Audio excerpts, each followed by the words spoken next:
the Trump administration is taking shape, and everybody's upset. Like, anybody who supports genocide has ample reasons to be upset. And then you have on the other side. Wait. People who support genocide like the administration as they did the last one. Sorry. Anybody who opposes genocide has ample reason to be upset because Trump is appointing a cabinet full of Israel firsters. But also on the other side, people who support genocide, they're upset too because some of their picks don't quite fit into the full neocon pro-war mold, like Tulsi Gabbard. So everyone's angry, and we're going to go through all the madness today. Yeah, I mean, the Tulsi Gabbard selection as national security advisor has triggered the greatest freakout among the people that I consider to be the most malicious, invidious, and just frankly evil element in Washington. The bipartisan coalition of neocons. I mean, maybe except for Lindsey Graham, who is the leader of the World War III lobby, but is a Trump loyalist. So he's put aside his inveterate hatred for her. And Tulsi Gabbard's obviously, to put it lightly, a complex figure. We talked last Tuesday with Wyatt Reed and Anya Parampil about Pete Hegseth, who's nominated for defense secretary. We talked about Elise Stefanik, the Israel firster nominated for UN ambassador, and so many of these other picks. But then Tulsi Gabbard, Matt Gaetz, and RFK Jr. came down the pike. And these are figures who you would not normally associate with the Republican Party, who've been attacked heavily by the Republican Party in the past. Except for Matt, and Matt Gaetz, has his own share of enemies within the Republican Party, but they're basically anti-establishment figures who also have serious flaws. So the freak out on Tulsi Gabbard really reminds me of, I feel like we're all of a sudden we're back in the COVID era and we're back in the Russiagate era. And it reminds me why I just hate resistance liberals, because they're such McCarthyite liars and such warmongers. This is Elizabeth Warren, who, is considered one of the more progressive members of Congress. Many things I disagree with Marco Rubio on, and I haven't decided yet about voting for him, but he is qualified. He has experience. We may have differences that would cause me to say, I don't think that he should be Secretary of State. And we'll go through that. We'll listen to the hearings. I want to hear very carefully from him. But what we're talking about with people like Matt Gaetz is very different from what we're talking about with people like Marco Rubio. And we just have to keep that in mind. But do understand with Matt Gaetz, and you've already made this point, he's not the only one out there who is unqualified and who raises whole questions like Tulsi Gabbard does. You really want her to have all of the secrets of the United States and our defense intelligence agencies when she has so clearly been in Putin's pocket? That just has to be a hard no. So she's clearly in Putin's pocket. They're all praising Marco Rubio, by the way, the Democrats. Your boy Chris Coons, I saw him on MSNBC, and he was just like gushing praise for Marco Rubio. But she's clearly a Russian asset.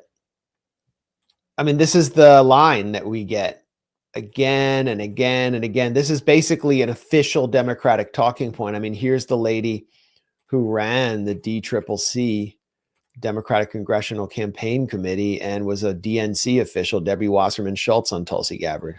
Tulsi Gabbard is someone who has met with war criminals, violated the Department of State's guidance, and secretly, clandestinely went to Syria and met with Assad, who gassed and attacked his own people with chemical weapons. She's considered to be essentially by most assessments a Russian asset, and would be the most. Is that how you dangerous... consider her? Is that what you consider her? Oh yes, there's no question. I consider her someone who is likely a Russian asset, who would be as the DNI responsible for managing our entire intelligence community, hold all of our most significant intelligence information and secrets, and essentially would be a direct line to our enemies. So she's just straight up calling her a traitor, basically saying she's guilty of conducting espionage for an official American enemy, which could carry the penalty of death or certainly life in prison. And here's Abigail Spanberger, who's one of the Democrats from Northern Virginia, where all the money that comes in through the MIC and intelligence world for contractors. She's in a heavily liberal district. The CIA basically got her that seat. There are all these CIA Democrats running in deep blue liberal districts. And here's what she has to say on Tulsi Gabbard. The specifics of the DNI role, someone who has aligned herself previously with Russia, with Syria, with regimes the world over, is not in a position to have, or should not be in a position to have any of the information that is, America's greatest secrets. And just to... So it goes on and on. She's a case officer. Tulsi Gabbard was actually in a combat role in the Anbar province of Iraq. Abigail Spanberger always campaigns on how she served America. She's taking up the mantle of patriotism against this Russian asset, Tulsi Gabbard. Aaron, what's your reaction to this obvious talking point that Tulsi Gabbard is a Russian asset? And what does it say about the Democrats that this is their red line of opposition to her? We've been talking about this since 2016. Yeah. Not only is this moronic and it's neo-McCarthyite, it's also politically self-defeating. How has this worked out for Democrats to accuse all their political opponents, whether they're on the left or the right or wherever, of being Russian agents? It's been a disaster politically, and they refuse to learn any lessons. And so is this the new reality now, where just anybody who dissents from the party line is going to be accused of being an agent of Russia? And there's so many ironies here. The fact that people who are assets of Israel, actual assets like Debbie Wasserman Schultz, accusing other people of being foreign assets. Russia hasn't given Tulsi Gabbard any money. How much money has Debbie Wasserman Schultz received from lobby groups like AIPAC for her services in defending a foreign apartheid state? So there's irony upon irony here. And it's also just politically self-defeating. And what does this all do politically? It contributes to a climate where anybody who questions official narratives and anybody who advocates diplomacy, as Tulsi Gabbard was once known for doing, is going to be smeared as a puppet of a foreign government, so long as the government is an official enemy of the U.S. It's been a disaster politically for the Democrats and a disaster geopolitically for the world, because this neo-McCarthyite Russiagate climate played a major role in fueling the tensions that led to Russia's invasion of Ukraine. And Democrats are showing no signs of learning any lesson from that. And there's no one in the party to call it out. I mean, we have the clip of AOC also playing along with this. If we had a genuine progressive element of the Democratic Party, there could at least be someone who consistently across the board could be calling out militarism and smearing people as puppets of a bad guy state. But there's nobody willing to do that. There are Democrats like, Rashida Tlaib, who are very brave in standing up to the Israel lobby, and that's great. But no one who consistently across the board applies the same critique of U.S. hegemony to every situation. And so therefore, they play along when someone like Tulsi Gabbard falls outside the bounds of acceptable debate and, accuse them of being Russian agents. It's bleak.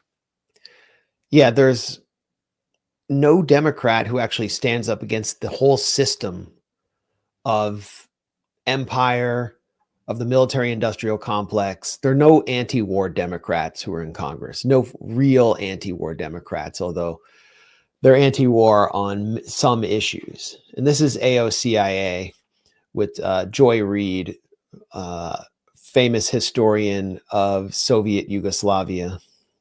And we haven't even gotten to Tulsi Gabbard potentially having access to national security information, and Russia loves it. She's geared up. I actually think almost more than that. She looks geared up here. I mean, she's like just going like partisan balls to the wall. she was sent in there by Pelosi. I think almost more than Matt Gaetz, Tulsi Gabbard's appointment is devastating. And devastating. Tulsi Gabbard's nomination, as much as she says that she's an anti-war person, she's not.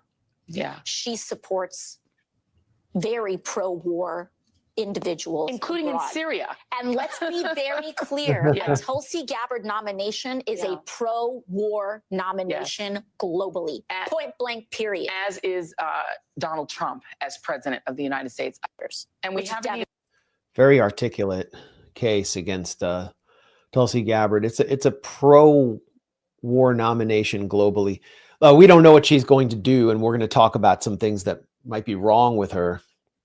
But the Democrats, even their most progressive faces and voices, are incapable of opposing Tulsi Gabbard for what's actually wrong with her. They're opposing her on the basis of the best things about her, which we should have expected and hoped for from a Democrat acting in the tradition of John F. Kennedy, brokering peace with official enemies and turning down the temperature on a Cold War. Tulsi Gabbard was the only Democrat who used terms like the new Cold War. Her going to Syria was one of the most courageous moments I've seen of any elected U.S. official.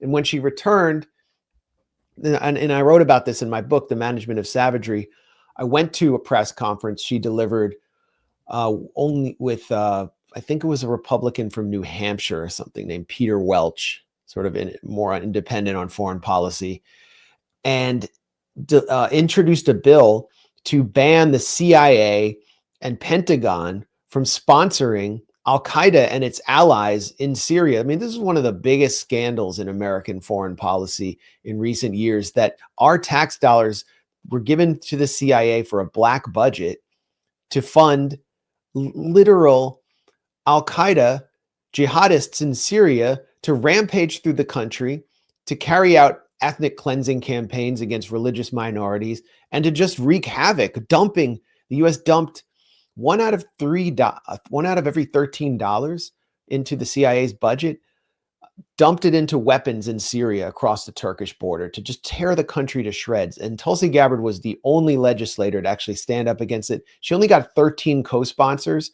and then she was ruthlessly attacked by the usual suspects, the neocons like Josh Rogan at the Washington Post, as a foreign, Russian, Syrian asset, the same stuff we get, for doing something that's just basic, fundamental anti-war activity that, and no American actually supported that policy, except for people who had skin in the game or who were like Syrian emigres to the U.S. who really wanted revenge on Assad, the same way Miami Cubans do on the Fidel and on the Cuban Revolutionary Socialist government. So that's really where it began. And then she goes on to take out, in the Democratic primary, she basically takes out Kamala. Kamala's whole campaign was a house of cards. Tulsi Gabbard comes along and calls her out for jailing large numbers of young black people, and particularly black men, for minor marijuana crimes and truancy. And she just pulls one card out in the debate, and the whole house of cards of Kamala's expensive campaign collapses, and they could never forgive her for that. No. And so they started like I think it was Hillary Clinton who first called her a Russian asset. Yeah, and then Tulsi called Hillary Clinton the queen of warmongers, and they also could never forgive her for that either. They also couldn't forgive her for speaking out early on against the rigging of the primary against Bernie Sanders. That was one of the reasons she resigned from the DNC. At the time, she was a rising star in the party, but she couldn't be forgiven for taking anti-war stances. And the reason why this discussion about Syria can still happen is because there's been just so much propaganda about it, and no one, with few exceptions, understands what actually happened. As you mentioned, one of the most expensive covert wars in CIA history. Jake Sullivan wrote to Hillary Clinton. This is all you need to know about Syria. He wrote to Hillary Clinton in February 2012, Al-Qaeda is on our side in Syria. Yep. And because Tulsi Gabbard refused to side with Al-Qaeda and the CIA, she was demonized. And like, look at AOC talking about Tulsi Gabbard being pro-war. Tulsi Gabbard voted against the proxy war in Syria. What happened when AOC was asked to vote on the proxy war in Ukraine? Multiple times she voted to authorize tens of billions of dollars to fund the proxy war in Ukraine, never voting no, along with the rest of the squad and all the progressive Democrats. Well, it's even worse than that. She actually prevented other members of the squad from voting against both aid to Ukraine and military aid to Israel in the recent supplemental by, in a hearing, demanding that they be separated out so they could vote for Ukraine aid and not vote for aid in Israel. And, talking to people close to the squad, they were furious that she did that because it prevented them from actually voting against both, because she's sort of seen as the leader of the squad. And she did it deliberately.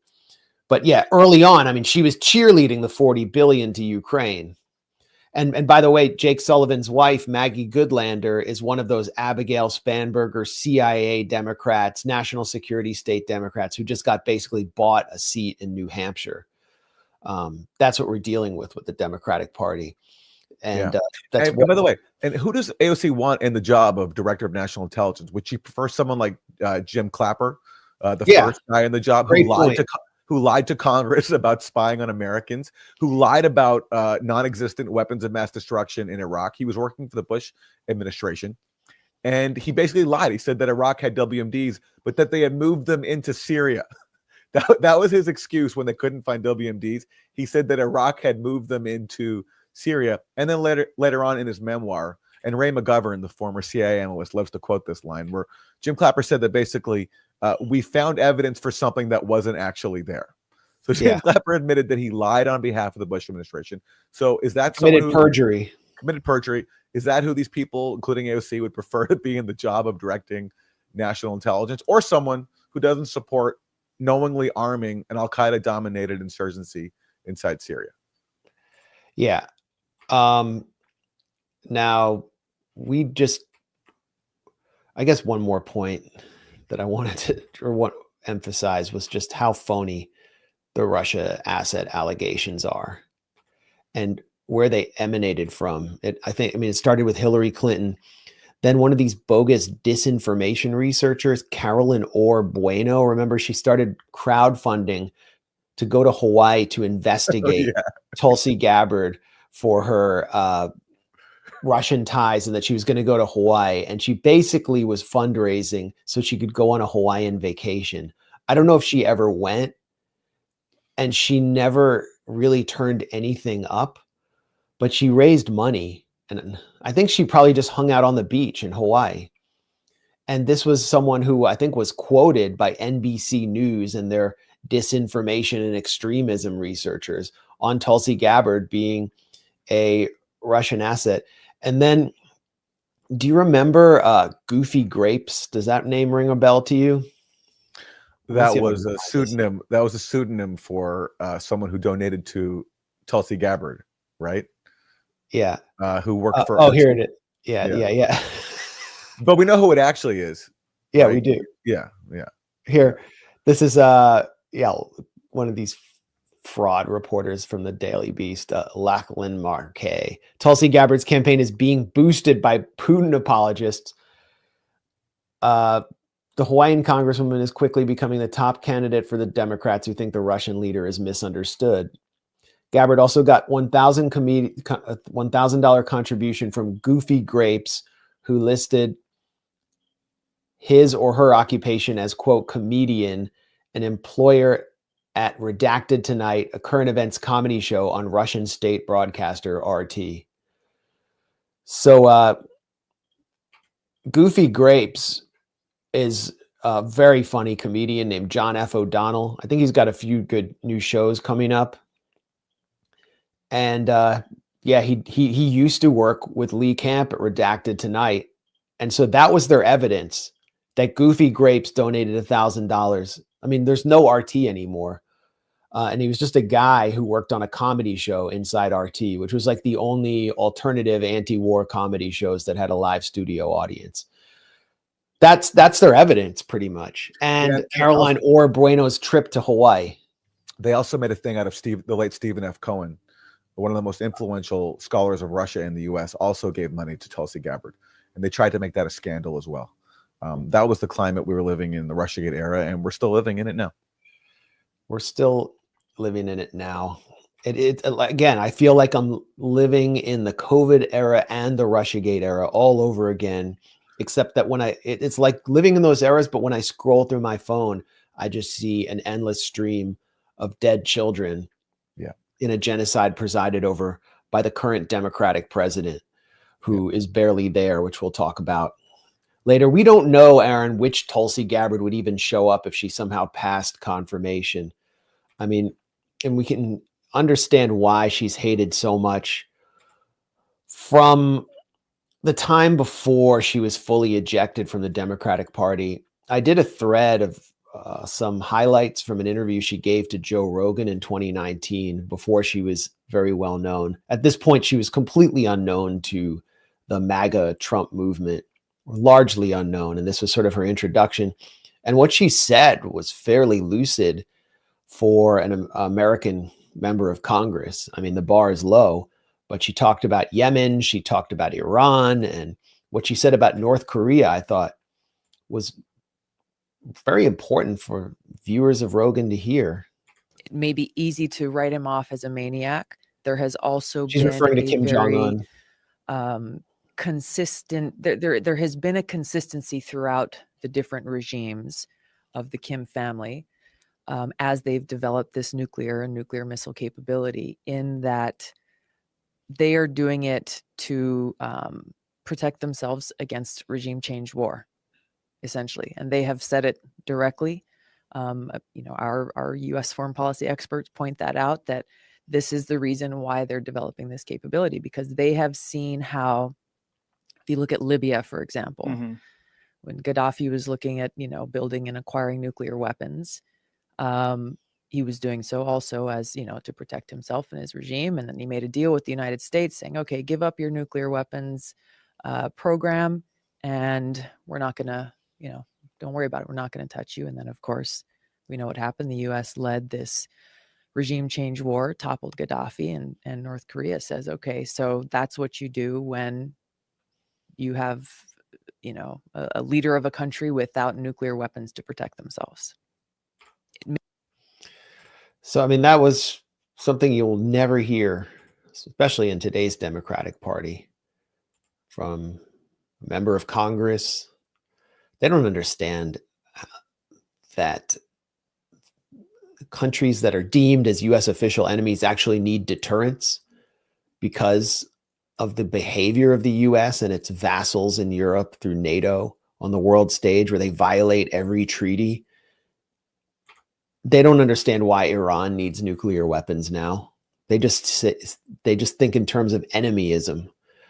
And then Tulsi Gabbard, after October 7th, as she was being courted by the world of Donald Trump, reverted to a figure that she inhabited actually before she came out as a kind of pro-peace Democrat, progressive Democrat, which was as someone who had actually been courted by Christians United for Israel, gave a very belligerent speech at Christians United for Israel, someone who comes out of the Hindutva movement, which is sometimes more pro-Israel than Jews are in America, someone who was hanging out with Miriam and Sheldon Adelson and Shmuley. This was like going back to 2015, before she joined the Bernie campaign as a Bernie surrogate. And she kind of reverts to that figure at the pro-genocide March for Israel.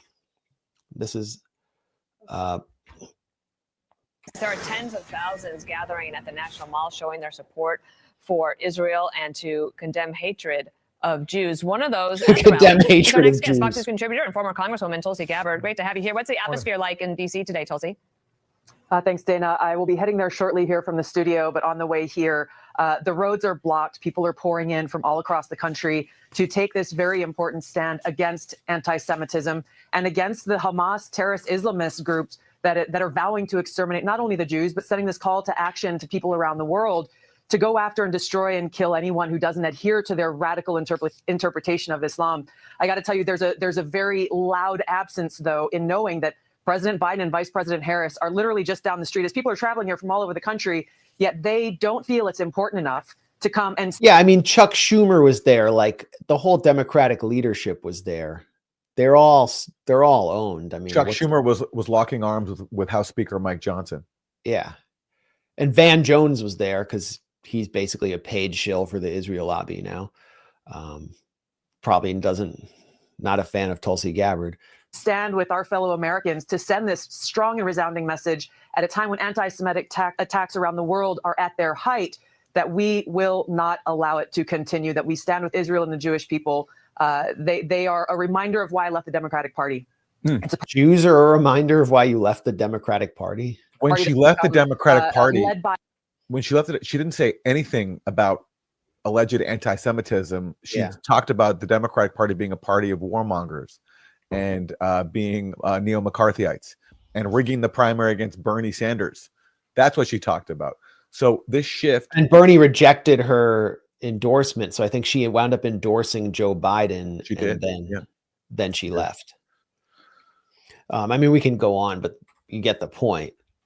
And so which Tulsi is going to show up as Director of National Intelligence? The Tulsi of, the 2016 to 2020 era, when she was talking about being anti-war, criticizing proxy wars in Syria and Ukraine, or this Tulsi who, when it comes to people who oppose genocide, adopts the neo-McCarthyite tactics of her detractors, calls them all anti-Semites and Islamists, and her characterization of Hamas as being this global Islamist group. It's such a lie. Hamas, whatever you think of them, they're an Islamist group opposed to occupation and seeking the liberation of their people with no global designs whatsoever. They're a very local group. That's why they don't do foreign operations. They're only strictly inside Palestine. So it just, like what she's saying is totally not, it doesn't make any sense. Yeah, it's Islamophobic framing, playing into the critique of her leftist opponents. Yeah. Which is often a fundamentally correct critique. And, it was part of her belief system, but also part of the bargain she had to make to be a part of a future Trump administration. I think by that point, they were already sending the signal that if Trump won, she would be a part of the administration. And around the same time, that's when RFK Jr. started to come out as rabidly pro-Israel and pro-genocide. And he must have been getting the same kind of guarantees from the Trump administration or the Trump world that he would be welcomed into administration if he quit his presidential campaign and endorsed Trump.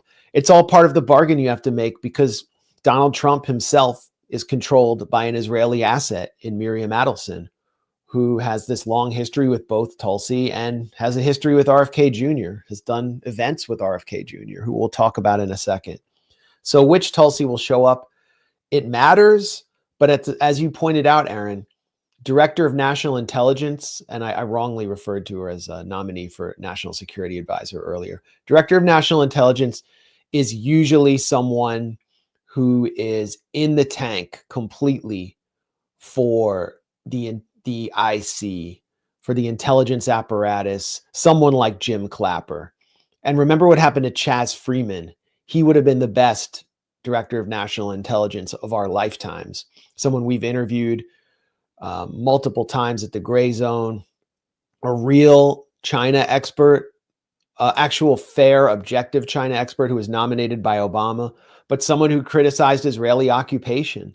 And he was destroyed under orders from then Senator Joe Lieberman, the neocon Democrat. And Obama, of course, throws everyone under the bus. So what do we actually expect here? The thing about Tulsi Gabbard is that she doesn't come from the think tank world. She doesn't come from the world of the intelligence world. She's not some former CIA case officer like Abigail Spanberger. She's not from the military brass. So she's someone who brings a more independent background, and we know she knows the truth, but it's unclear whether she'll advance it or espouse it. So I'm at least here for the confirmation fight I can't endorse Tulsi Gabbard. I don't, because we don't know who will show up, whether she will actually sign on to a war with Iran at some point. I mean, it's possible that she could even do that. Just don't know where she stands on that issue. But she's someone who knows the truth and who didn't come from the same traditional national security background that we always see from DNI picks. And it's the same for several of Trump's picks, which is why we're seeing this meltdown. Tulsi, called out one of the most blatant pro-war cover-ups of the century, which is the OPCW controversy, where the OPCW, the top chemical weapons watchdog, suppressed its own evidence, which found, according to the inspectors who went to Syria, that there's no evidence for a chemical attack in Duma in April 2018. And the OPCW put out a report that baselessly accused the Syrian government of committing that attack. Tulsi Gabbard called out that cover-up and called for transparency. Now, the Trump administration was the occupant of the White House when they accused Syria of this chemical attack in Duma and bombed Syria over it. So Tulsi Gabbard was challenging one of the Trump administration's biggest lies. And as director of national intelligence, will have control over the actual evidence that was collected back in Duma, which I know the U.S. government has a lot of. So will she call for transparency over a cover-up that she herself called out, or will she do the bidding of the Trump team and stay silent on something she was very vocal about? It's, I think it's pretty easy to guess what, but the fact that she did once have these, principal positions will lead to an interesting fight, because people who want to maintain silence and want to bury the facts will be very outraged as someone like her, who has once taken courageous stances, will be coming anywhere near the intelligence community. So the confirmation battle will be very interesting. And I agree with you. If we go by the most recent version of Tulsi Gabbard, there's no reason to be optimistic that she will act with integrity. Someone who, took the side of those endorsing Israel's genocide and smearing its opponents.